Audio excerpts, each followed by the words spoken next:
नमस्कार दोस्तों, स्वागत है आपका अपने YouTube channel Rahul Savarna GS पर।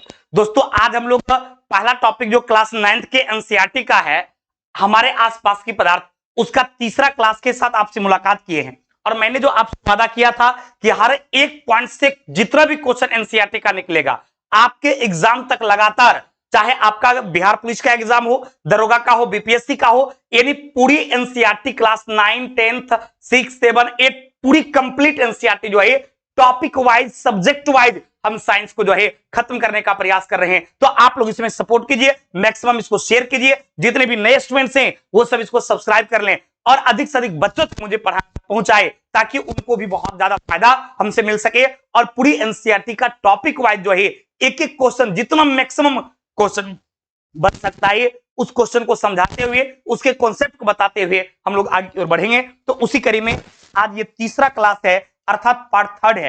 इसको हम लोग बिना बातचीत किए हुए लगातार जो है इसकी स्टडी करेंगे, इसके बारे में हम लोग पढ़ेंगे ताकि आपसे एग्जाम में कोई भी क्वेश्चन ना छूटे। चलिए देखते हैं। सबसे पहला क्वेश्चन कहता है निम्नलिखित में से कौन धातु है।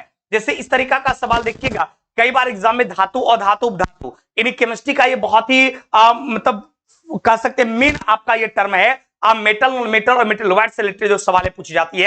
अब इसमें से कौन धातु है इसके बारे में, जैसे एंटीमनी की बात करता है तो आपका एसबी जो सिंबल है ये एंटीमनी का होता है। आप इस बार एनटीपीसी का मेंस का क्वेश्चन देखेंगे तो उसमें सवाल ये पूछा था कि एंटीमनी का संकेत क्या होता है। क्योंकि ये क्वेश्चन देखने में छोटा भले लग रहा है, लेकिन इससे जुड़ी हुई बहुत सारी बात हम आपको बताते हैं ताकि एग्जाम में जो सवाल पूछे किसी भी टाइप से तो आपसे 100% बन जाए। तो ये सवाल कहता है कि धातु कौन है, खोजना इसमें धातु है, लेकिन हम सबके बारे में डिस्कस कर देते हैं। तो आपका एंटीमनी का सिंबल एसबी है। ये क्लियर है कि एंटीमनी एक तत्व है, लेकिन एंटीमनी क्या है, धातु नहीं है। तो एंटीमनी है क्या, तो आप ध्यान रखेंगे मेरे दोस्त, एंटीमनी यानी एसबी जो है ये आपको अधातु की श्रेणी में आता है।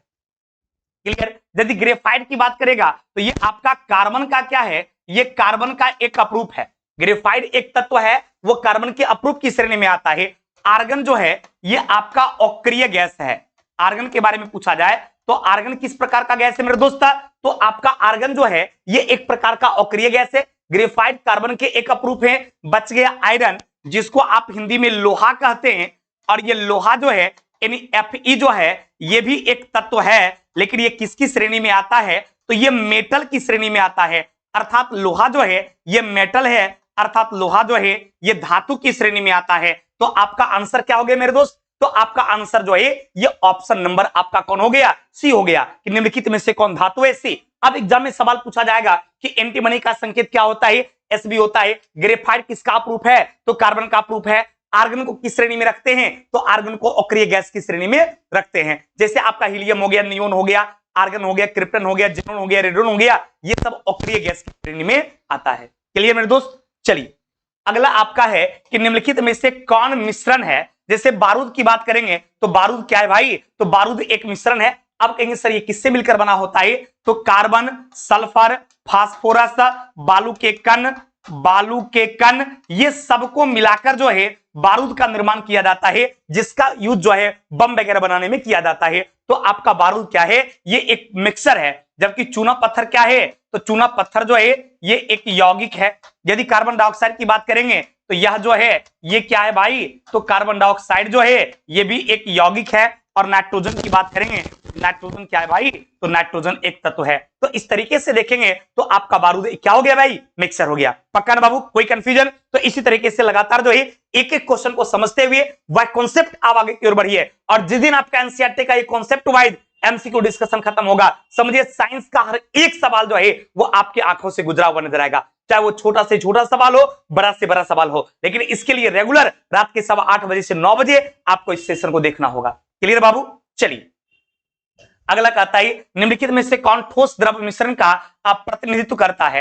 यानी ठोस और द्रव के मिश्रण का प्रतिनिधित्व, इसका मतलब ठोस पदार्थ और द्रव पदार्थ ये दोनों हो। जैसे कि आपका चीनी और बालू का मिश्रण कहेगा तो चीनी भी ठोस अवस्था में रहता है, बालू भी ठोस अवस्था में रहता है। तो ये किस प्रकार का मिश्रण हो जाएगा, तो ये आपका हो जाएगा ठोस में ठोस का मिश्रण। लेकिन आपसे ये ठोस में द्रव का पूछा था। वायु पूछेगा तो वायु जो है ये गैस में गैस का मिश्रण है। वायु क्या मेरे दोस्त, गैस में गैस का मिश्रण है। मिट्टी के कणों के मध्य स्थित वायु जो है ये ठोस में गैस का है। मिट्टी के कण में जो वायु रहता है ये क्या है मेरे दोस्त, तो ये आपका ठोस में क्या है, गैस का मिक्सचर है।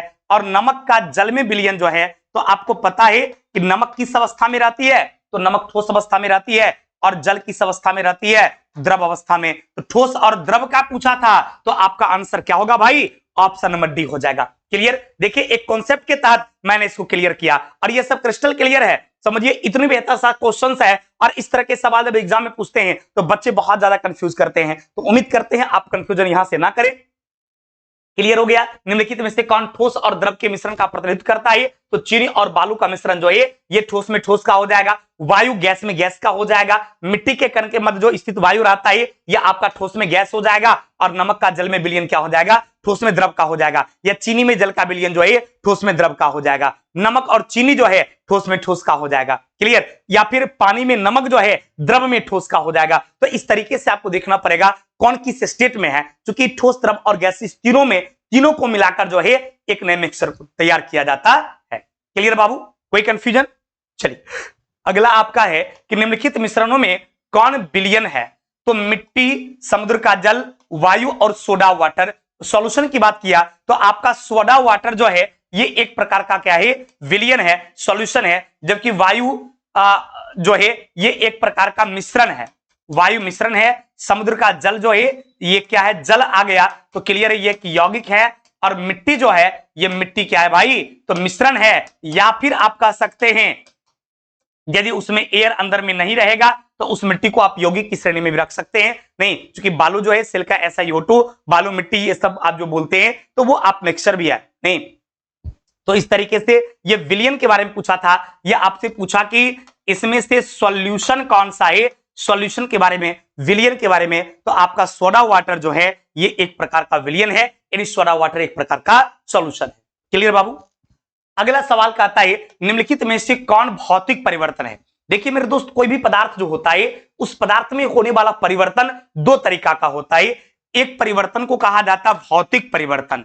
क्या कहा जाता बाबू, एक परिवर्तन जो होता है इसको कहा जाता भौतिक परिवर्तन, और दूसरे को क्या कहा जाता है, तो दूसरे को कहा जाता है रासायनिक परिवर्तन।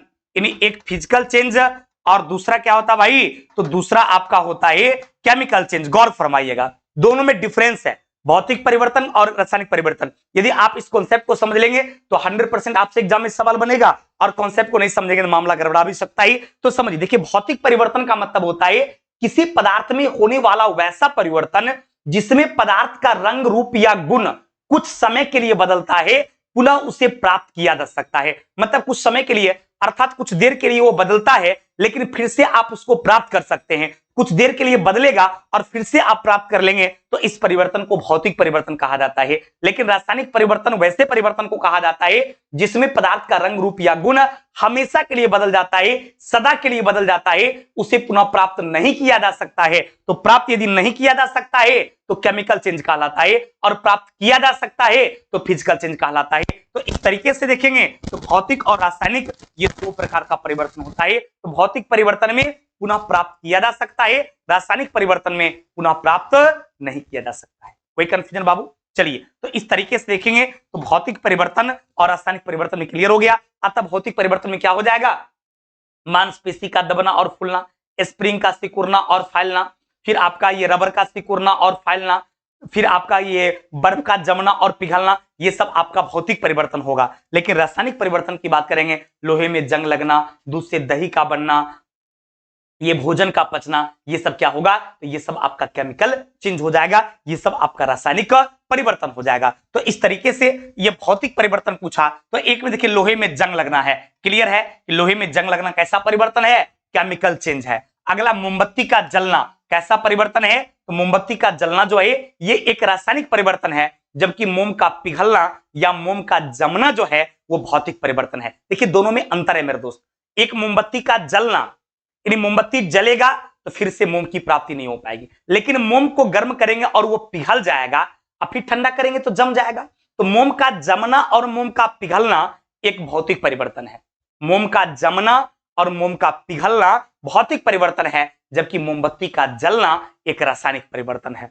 अगला है जल का जमना, ये क्या है, फिजिकल चेंज है। तो आपसे भौतिक परिवर्तन के बारे में पूछा तो आपका आंसर क्या हो गया भाई, फिजिकल चेंज में जो है ये आपका सी नंबर हो जाएगा। यानी आपका जो है जल का जमना, यानी जल का बर्फ में कन्वर्ट होना या बर्फ का पिघलना, ये सब किस प्रकार का परिवर्तन है, ये सब फिजिकल चेंज है। और कोयले का जलना जो है ये एक रासायनिक परिवर्तन है। तो क्लियर हो गया, लोहे में जंग लगना, लकड़ी का जलना, कोयले का जलना, मोमबत्ती का जलना, ये सब केमिकल चेंज है, रासायनिक परिवर्तन है। जबकि भौतिक परिवर्तन में क्या आएगा, पानी का जमना, बर्फ का पिघलना, मांसपेशी का सिकुड़ना फैलना, रबर का सिकुड़ना फैलना, मांसपेशी का दबना और फूलना, स्प्रिंग का सिकुड़ना और फैलना, ये सब क्या है, ये सब आपका फिजिकल चेंज है, ये सब भौतिक परिवर्तन है।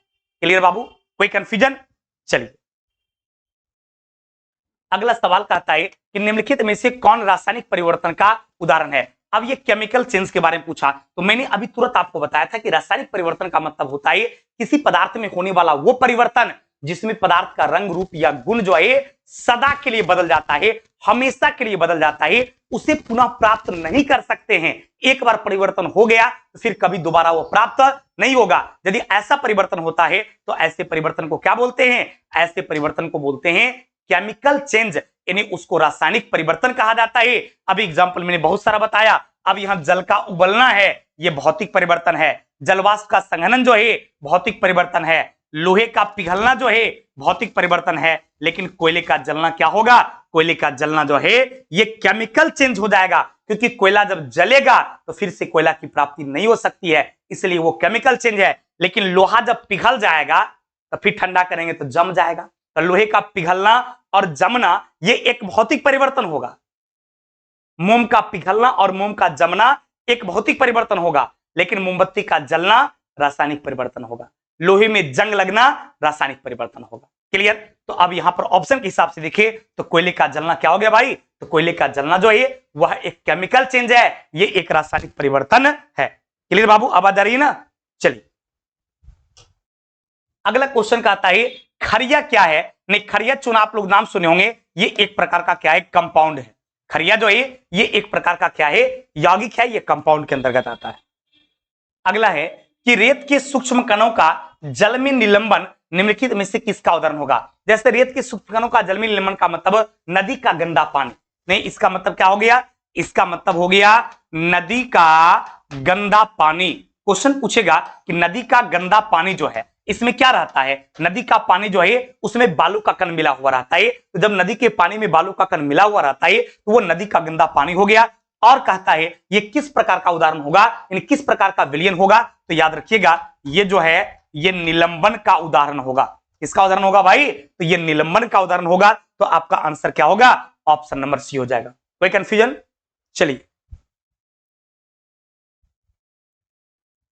उम्मीद करते हैं मेरे दोस्त 100% जो है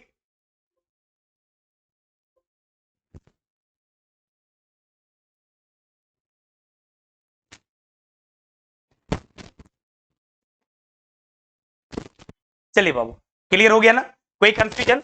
चलिए सारे बच्चों का आंसर बिल्कुल सही आ रहा है।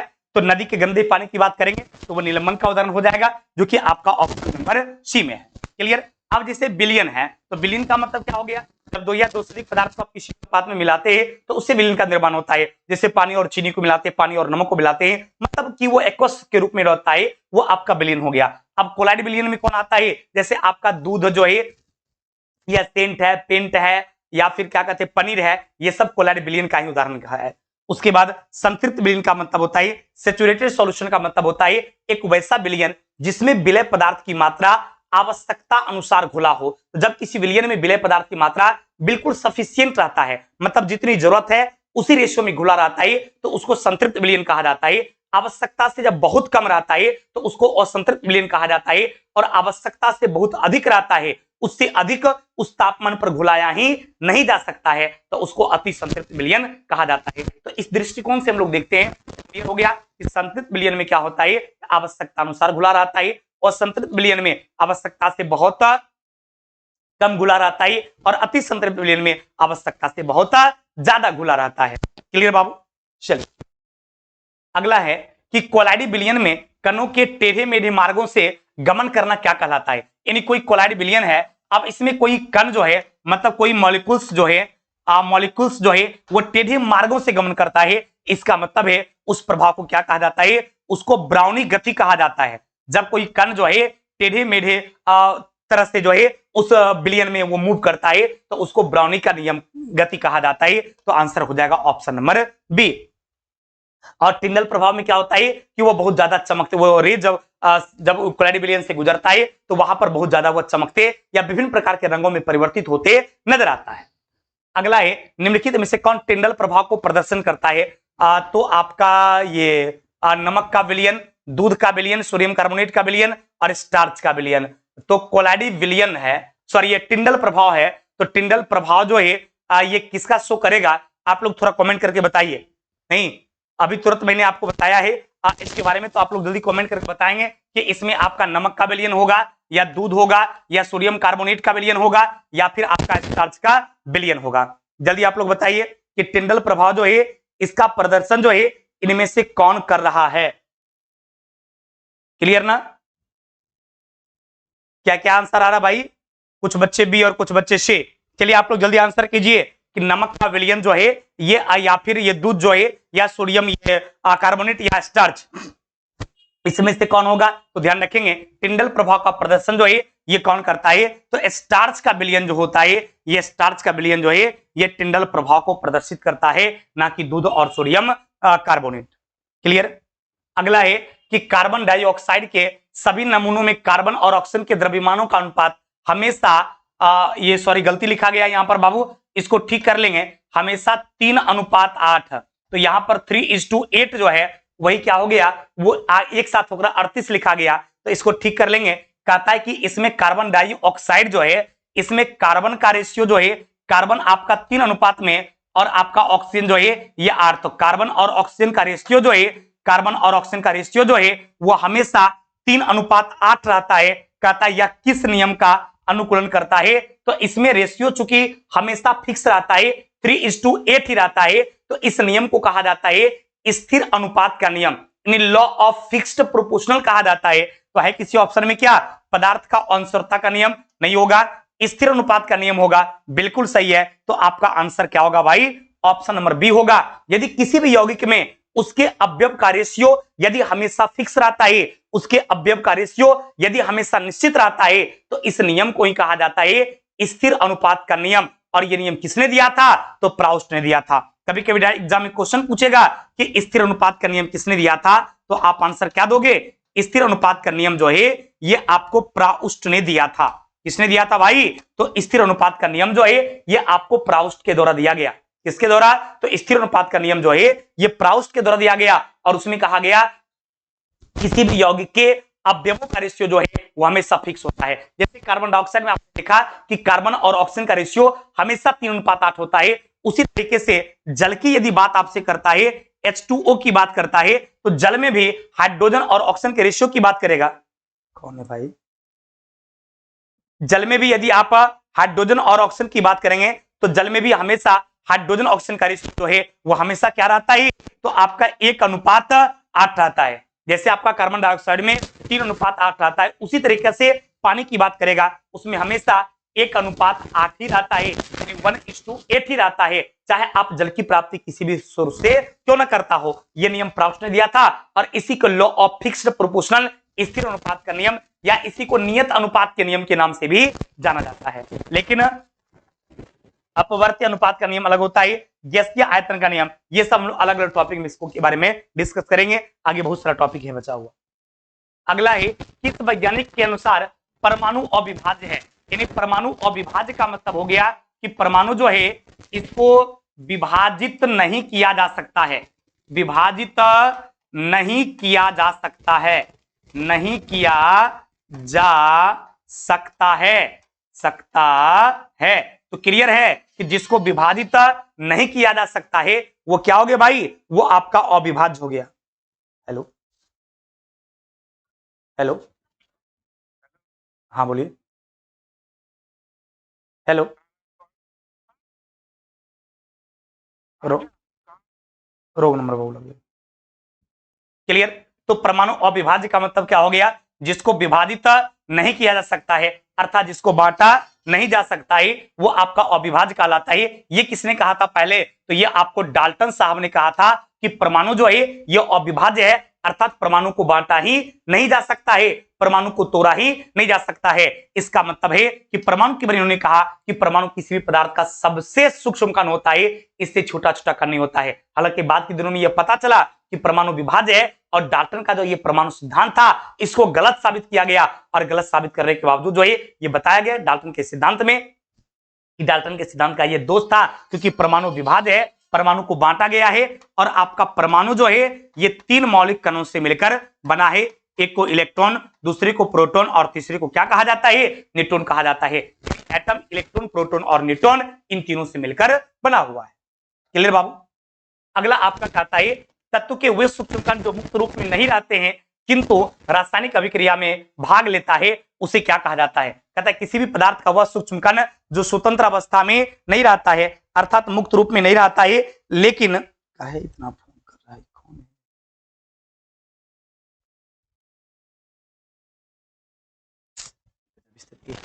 चलिए बाबू, तो ये कह रहा था कि तत्व का वो सूक्ष्म कण यानी तत्व का वह सबसे छोटा छोटा कण जो मुक्त रूप में नहीं रहता है, मुक्त रूप में नहीं रहता है, लेकिन वो रासायनिक अभिक्रिया में क्या करता है? भाग लेता है। वो क्या कहलाता है? तो वो आपका परमाणु कहलाता है, यानी वो एटम कहलाता है। लेकिन किसी पदार्थ का वह सबसे छोटा कण जो स्वतंत्र अवस्था में रहता है लेकिन रासायनिक अभिक्रिया में भाग नहीं लेता है, तब आंसर क्या होगा? तब आंसर अणु होगा।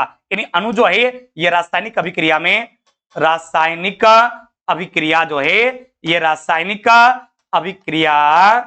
अभिक्रिया में भाग नहीं लेता है। यानी अणु जो है ये रासायनिक अभिक्रिया में भाग नहीं लेता है, लेकिन आपका परमाणु क्या है? परमाणु रासायनिक अभिक्रिया में भाग लेता है। चलिए बाबू, कोई कंफ्यूजन?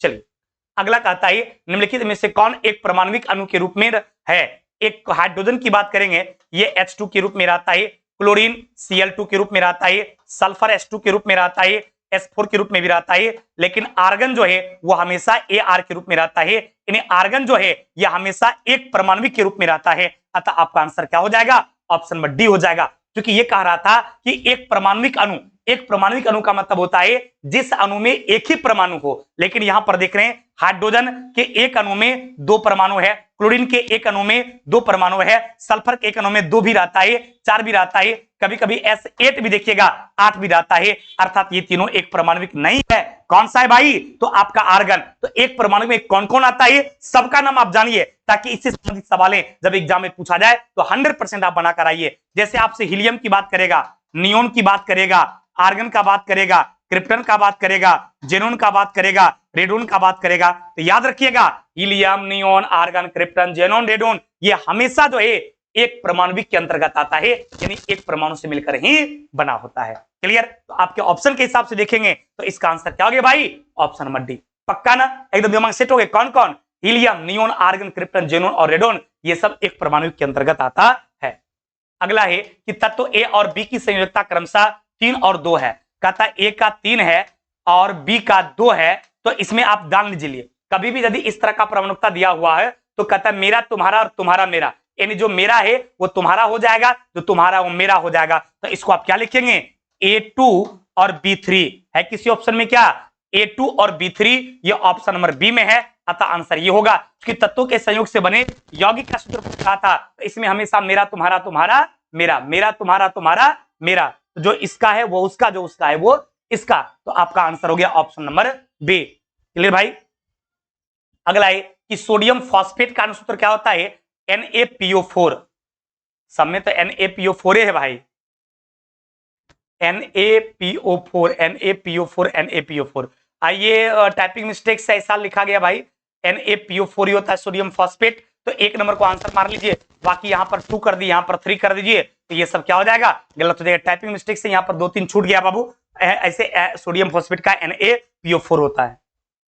अगला है कि एवोगाड्रो स्थिरांक का मान क्या होता है? तो ध्यान देंगे एवोगाड्रो स्थिरांक जो होता है ये आपका 6.022 10⁻23 अणु परमाणु या आयन के बराबर होता है। अणु परमाणु या आयन के बराबर होता है। तो आपका एक एवोगाड्रो संख्या जो है ये 6.022 10 टू द पावर 23 अनुपरमाणु आयन के बराबर होता है। या फिर कभी कभी आपसे पूछा जाता है कि एक मोल किसके बराबर होता है, तो 6.022 10 टू द पावर 23 अनुपरमाणु या आयन के बराबर होता है। अनुपरमाणु या आयन के बराबर होता है। तो इस दृष्टिकोण से आप देखेंगे तो एक मोल बराबर क्या हो जाएगा, 6.022 10 टू द पावर 23 अनुपरमाणु या आयन। तो आप दृष्टिकोण से देखेंगे तो 6.022 10 टू द पावर 23 ये यहां पर नहीं होगा बाबू, ये माइनस को हटा दीजिएगा और इसको 23 को क्या के ऊपर में लिख दीजिएगा। तो आपका जो आंसर हो जाएगा ये आंसर सी हो जाएगा। क्योंकि यहां पर क्या जीरो छूटा हुआ है, यदि यहां पर जीरो होता तो आंसर ये भी, ये सब पावर में है, ये 23 जो है पावर में है, ये 22 भी बाबू पावर में होगा, ये 24 भी पावर में होगा। तो यहां पर क्लियर है 6.022 10 टू द 23 होगा। अब यहां पर 6.022 था लेकिन 10 की पावर यहां ऊपर में 23 होगा, माइनस हटके तो माइनस 23 लिखा था, ये गलत हो जाएगा। तो इसको सही कर लेंगे, 10 की पावर 23 कर लेंगे तो आपका आंसर सी हो जाएगा। यदि डी को आंसर बनाइएगा यहां पर क्या लगा दीजिएगा, 6.022 लगा दीजिएगा तो आपका डी भी हो सकता है। नहीं, इसके कॉन्सेप्ट को समझिए, एक एवोगाड्रो संख्या एक मोल के बराबर होता है, अतः एक मोल का जो वैल्यू होगा वही एक एवोगाड्रो संख्या का भी होता है। तो एक मोल किसके बराबर होता है, तो 6.022 10 टू द पावर 23 अनुपरमाणु या आयन के बराबर होता है। क्लियर भाई। तो अगला कहता है कि मानक ताप और दाब पर किसी गैस के एक मोल का आयतन कितना होता है, तो 22.4 लीटर होता है। यानी आपका आंसर क्या हो जाएगा, तो ऑप्शन नंबर बी हो जाएगा। इस दृष्टिकोण से हम लोग देखेंगे। तो आज का ये प्यारा सेशन था, इसका ये लास्ट क्वेश्चन है कि सोडियम का परमाणु द्रव्यमान 23 है, 46 ग्राम सोडियम मोलों की संख्या। कभी भी याद रखिएगा बाबू, यदि आपसे मोल की संख्या पूछेगा, फॉर्मूला होता है भार बट्टे परमाणु भार। क्या होता है बाबू, भार बट्टे परमाणु भार। सोडियम का भार कितना दिया हुआ है भाई, 46 ग्राम दिया हुआ है, और इसका भार होता कितना है, तो आपका 23 ग्राम होता है। 23 दूनी 46, यानी आंसर क्या हो जाएगा, आंसर हो जाएगा, सोडियम में मोलों की संख्या पूछा तो आंसर हो जाएगा 2 मोल। है किसी ऑप्शन में क्या, तो 2 मोल जो है ये ऑप्शन नंबर सी में है। तो इसका आंसर क्या हो जाएगा, सी। क्योंकि आपको पता है कि सोडियम का परमाणु द्रव्यमान 23 है और पूछा 46 ग्राम में क्या होगा, 46 बटा 23 बराबर कितना, 23 दूनी 46 यानी 2 मोल। क्लियर बाबू। चलिए, तो आज का ये पैरा सेशन जो था ये आपका समाप्त होता है। यदि आपको इस तरह का क्लास बहुत बेहतर लगता है तो आप लोग कमेंट करके जरूर बताइए। आपका एक एक कमेंट मुझ में एक जोश पैदा करती है, साहस पैदा करती है। और आप लोग हमारे वीडियो को शेयर कीजिए ताकि अधिक से अधिक बच्चे एनसीईआरटी का जो ये टॉपिक वाइज डिस्कशन एमसीक्यू हुआ है इसका फायदा ले सके। यदि आपका साइंस कमजोर है तो आप इस क्यूआर कोड को स्कैन कीजिए। आरएस क्लासेस हमारी ऐप है जिस पर साइंस की कंप्लीट बैच आपको मिलेगी। Thank you very much.